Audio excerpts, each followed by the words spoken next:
Hey, so now 10 months, 11 months in, well, covering May.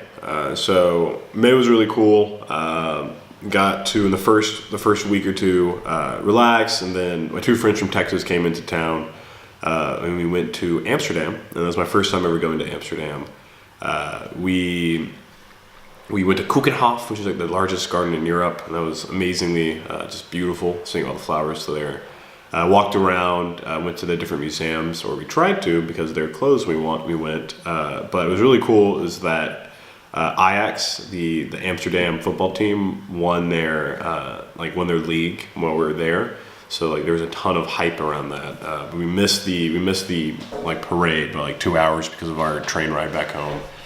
But Amsterdam, cool city, very relaxed, a lot more my type of pace than than London.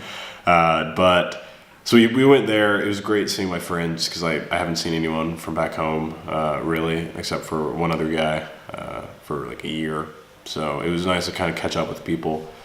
So we went to Amsterdam, took the Eurostar, and so after the Eurostar, we came back, and the next day I went to Japan, and so Japan was awesome. Got to be in Tokyo and Kyoto, and Osaka for a night.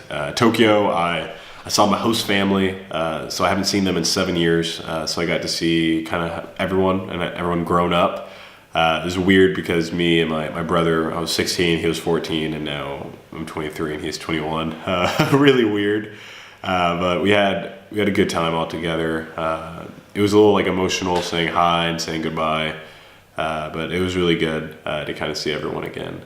Then I woke up at like 4:30 in the morning to go to the fish market. So I got to go see the tuna auction in person, which is incredibly fascinating. And then the fish market around it.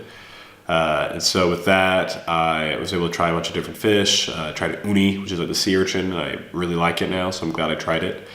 I got to learn a lot about how they do the market and how they do kind of how fish is like prepared there. Very interesting. And then I went to Akihabara, which is like the nerd district. Started playing a new Pokemon arcade game, and now I have a giant bag of all the memorabilia from that trip.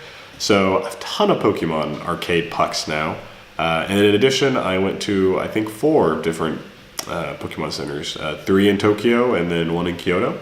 But did that, and then kind of last night I was in Tokyo, I went to a cooking class. So I learned how to do some traditional just Japanese home cooking meals, which I really liked, and it's pretty easy to make. And so I'm thinking that when I get back, home and actually have the proper utensils and tools, I will probably make a lot of the dishes. And then right after that, after I woke up at like 6 o'clock in the morning to go wait in line, I went to go to the sumo tournament that was in town. And so that was awesome to go see.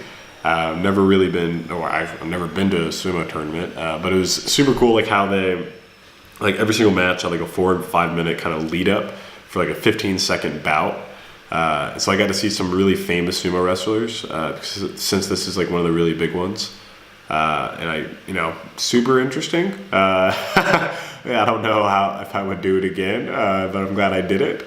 And then so the next day I took a bullet train to Kyoto. The bullet train was super, super fast, really interesting.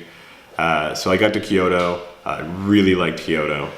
And so in Kyoto, I specifically did like a walking tour of kind of the geisha district. I learned all about the different geishas and about kind of the history in Kyoto with that.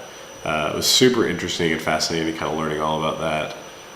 Went to some good food places, had like okonomiyaki, which is like a Japanese pancake, and I loved it. Went to Nintendo. I didn't go in, but I saw the Nintendo building, and I went to the old Nintendo building as well, both of which were like really cool for me to see, since that's like what I really like. And then so I did that, and then kind of the next day I went on a bus tour, and I saw some of the like old castles and kind of historic parts of Kyoto, which were super touristy, which I wasn't actually a giant fan of, just because of how many people were there. and that kind of how touristy it had become, and kind of how everything was reproduction. That part kind of sucked. But then the afternoon we went to Nara, which used to be kind of one of the older capitals. So the capitals went Nara, Kyoto, Tokyo, if I remember this correctly. So Nara is a super historic city, and we went to the park, and we saw the deers are everywhere. The deers, I don't know, but they're everywhere, and they're basically domesticated, so you can walk up and pet them and like feed them, and so that was super surreal to see. I really like that. And then we saw the biggest wooden structure in the world, which is this big kind of Buddhist temple, which was like jaw-dropping amazing how big it was. So I really, really like Nara. And then I took a train after that to Osaka to basically get ready to wake up in the morning to catch my flight. So from there, I went to Beijing. And Beijing was, so that was for a school trip. And so we got in, we stayed at this really nice hotel, which I liked. And we just kind of did a bunch of company visits. We went to like JD, Alibaba, Credit Ease, went to, which other ones did we go to? Like one of them was called Deep Reception. Super interesting, just seeing the Chinese kind of business side of things, since I've never been exposed to that as well. Learned a whole lot. Actually going to be writing a report on that, I think. So be on the lookout for my report on Beijing. But we decided to stay. I stayed a couple days later with some of my Greek friends, which was very, very fun. So we kind of, meandered around Beijing, did some different sightseeing things, such as like the Lama Temple and the Forbidden City. We drove by Tiananmen Square, which we went during or about leading up to the 30-year anniversary of Tiananmen Square. So the VPNs that we had were kind of crapping out as the Chinese government really cracked down on them.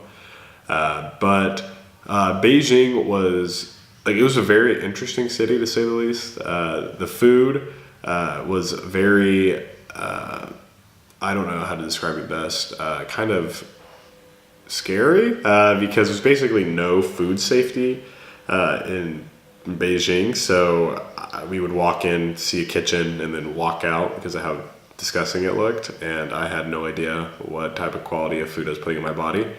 So that was really scary. One of my friends told me it felt like having to hunt for your food. And I couldn't agree more, because you had to find the place that actually looked decent. And there's basically no reviews, because the reviews are pretty much fabricated from the different places we went to go by. So we couldn't really trust reviews, so it was kind of just having to find some place that was decent. But we did that. It was kind of always smelled bad, just everywhere you went. So Beijing was really cool to visit. But I'm not sure if I would go back anytime soon, unless I had to go for business. But we did that. And I was very excited to come home after that, because I just was wanting some Western food.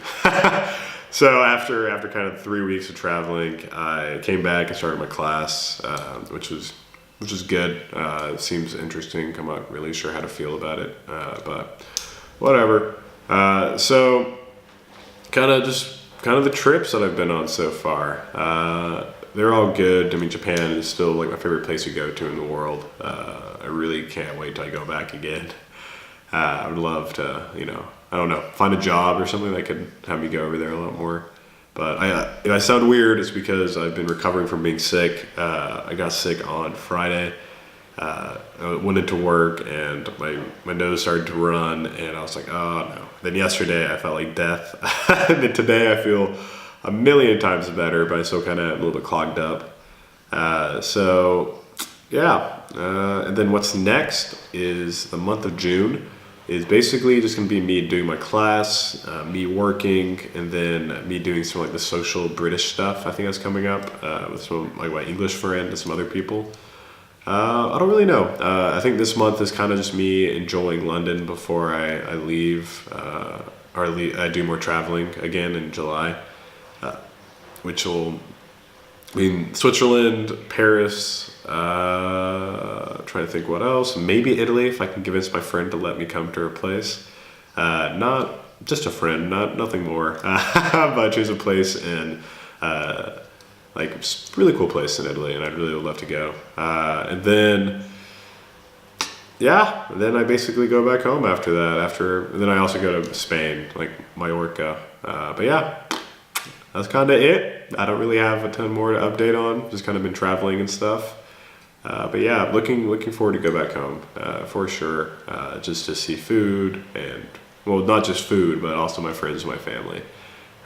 Kind of been away for a while at this point, and it's kind of difficult whenever other people around you can just kind of go home whenever they want, and I'm a little more restricted in time and in price. Since I don't know if I told this in the last video, but when I booked my flight to go back home for good, moving back from Europe, a direct flight from London to Fort Worth was £1,500, which is like $1,800 for one-way direct. The cheapest I could get a flight was about like 900 or it was 750 pounds, which is like $900 or so.